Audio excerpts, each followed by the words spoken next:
মার্কিন president Donald ট্রাম্পের সাম্প্রতিক বেইজিং সফরটি কূটনৈতিক অঙ্গন এবং আন্তর্জাতিক সংবাদ মাধ্যমে বেশ বড় আলোচনার জন্ম দিয়েছে। সফরটির মূল বিষয়বস্তু এবং সেখানে ঠিক কী ঘটেছিল তা বিশ্লেষণ করলে দেখা যায়, ইজ্জত হারানো বা অপদস্থ হওয়ার মতো সরাসরি কোনো ঘটনা আনুষ্ঠানিকভাবে না ঘটলেও অনেকগুলো কৌশলগত ও কূটনৈতিক ফ্রন্টে ট্রাম্প চীনের কাছ থেকে স্পষ্ট ও কঠোর বার্তার মুখোমুখি হয়েছেন। আন্তর্জাতিক রাজনৈতিক বিশ্লেষকরা এবং বিভিন্ন গণমাধ্যম এই সফরের কিছু দিককে ট্রাম্পের জন্য কূটনৈতিক ধাক্কা হিসেবেই দেখছেন। জাঁকজমকপূর্ণ সংবর্ধনা ও লাল গালিচা অভ্যর্থনার আড়ালে চীন আসলে ট্রাম্পকে নিজের শক্ত ভূরাজনৈতিক অবস্থানটি খুব নিখুঁতভাবে বুঝিয়ে দিয়েছে। সফরের সবচেয়ে বড় ও সংবেদনশীল বিষয় ছিল তাইওয়ান ইস্যু, যেখানে বৈঠকের সময় চীনের প্রেসিডেন্ট শি জিনপিং ট্রাম্পকে অত্যন্ত সরাসরি এবং কঠোর ভাষায় সতর্ক করেছেন।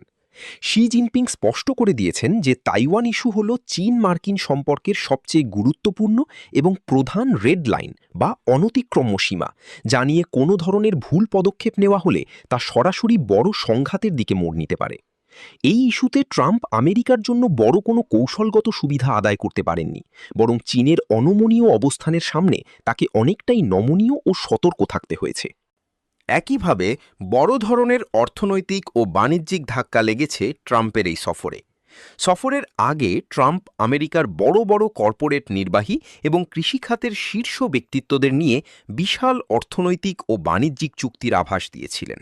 কিন্তু ৩ দিনের সফর শেষে ওয়াশিংটনে ফেরার সময় কোনো ধরনের আনুষ্ঠানিক বাণিজ্য চুক্তি, প্রযুক্তি সমঝোতা বা যৌথ ইশতেহার সই হয়নি।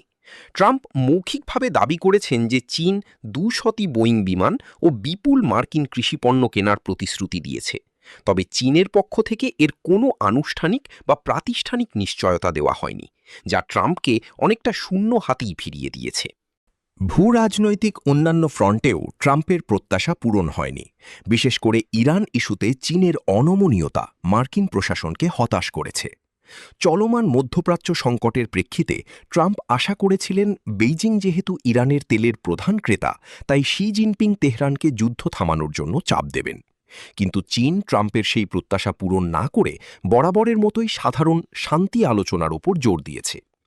এর পাশাপাশি সোশ্যাল মিডিয়া এবং কিছু আন্তর্জাতিক সংবাদ মাধ্যমে ট্রাম্পের চীন ছাড়ার সময় বেইজিংয়ের দেওয়া বিশেষ উপহার বা ফোন ফেলে আসার মতো ঘটনা নিয়ে নানা গুঞ্জন ও রহস্যের সৃষ্টি হয়, যা এই সফরকে আরও কিছুটা বিতর্কিত করে তোলে।